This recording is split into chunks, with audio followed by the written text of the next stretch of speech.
In the Republic of Congo's Lukwala department, on the western side of the Congo River, lies one of the world's largest areas of forested tropical wetlands.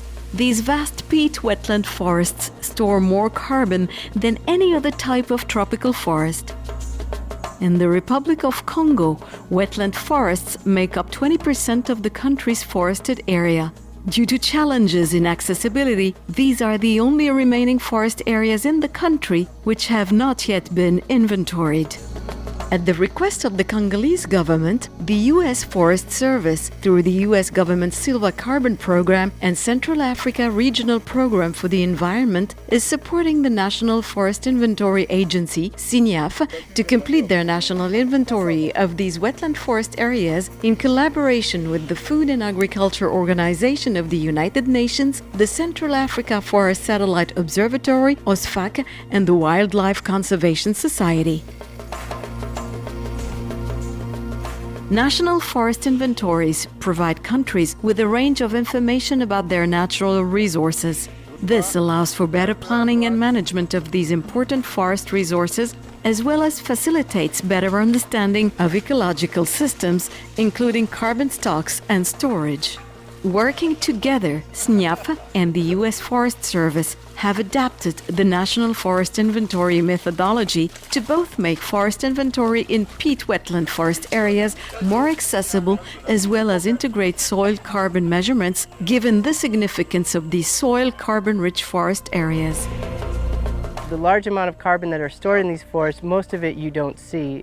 Although they do store a lot of carbon in the living biomass, it really is the peat soils where most of the carbon in these systems is found. So we were interested to integrate that methodology into their inventory procedures. It was very difficult to implement the methodologies that they use in other forest types because the wetland forests are very unique in that it's very difficult to move around, they're often inundated, and the work is much more challenging than in other forest types. We really need to have this baseline information in order to estimate how much carbon is at risk when these forests are disturbed and how that affects or can contribute to global climate change.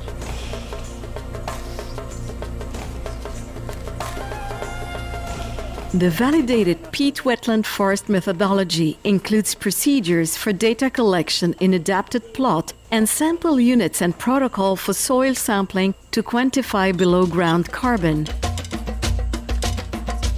On a retrouvé la matière la plus particulière qui est la tourbière. C'est une grande concentration de matière organique dans le sol. La conservation, on va la faire comment? Nous allons demander à l'US Forest de nous faire une cartographie de la zone. Avec cette cartographie, on va discriminer des zones d'intérêt. Des zones d'intérêt pour la pêche, pour la conservation de la biodiversité, des zones d'intérêt pour la conservation de la tourbière.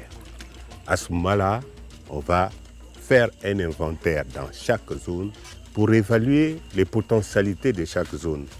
Au sortir de ces potentialités, on va planifier la mise en valeur. Nous avons la maîtrise de la collecte de données et que ce serait mieux maintenant qu'on puisse savoir comment traiter ces données, comment analyser ces données pour arriver au bout de la chaîne. Parce que normalement, lorsqu'on va seulement collecter les données et qu'on arrive par le traitement, nous sommes un peu perplexes, nous sommes encore au milieu, mais arriver jusqu'au bout pour savoir comment on définit le carbone, je pense que ça sera très très capital pour achever la formation.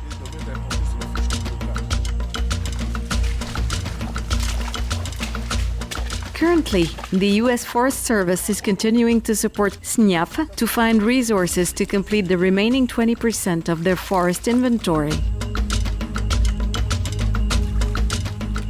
Dans le cadre de ces échanges-là, dans le cadre de ce soutien technique, de cet accompagnement, de ce transfert de connaissances, et ça peut nous aider donc à gérer aussi cette partie du pays, cette partie du biotop-là dont on n'a pas vraiment la connaissance jusque-là. La coopération entre US Forest et sans oublier aussi l'USAID qui est la grosse institution à qui nous donnons aussi notre coup de chapeau. Donc tout ça, ça contribue un peu au dynamisme des relations entre le Congo et les États-Unis d'Amérique. Collecting data in these forests will increase knowledge about these globally understudied but ecologically important peat wetland areas.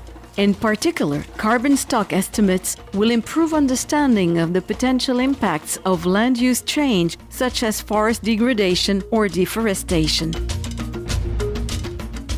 And our hope through this work is that the experience that we're supporting here in the Republic of Congo can be replicated more broadly throughout the region as we work with our partners, USAID, to inform the work going on more broadly in global climate change. The U.S. Forest Service continues to work with SNIAF and the Republic of Congo government more globally to support data collection, monitoring, verification, and reporting of forest cover and forest change. Forest inventory is one important part of this broader effort.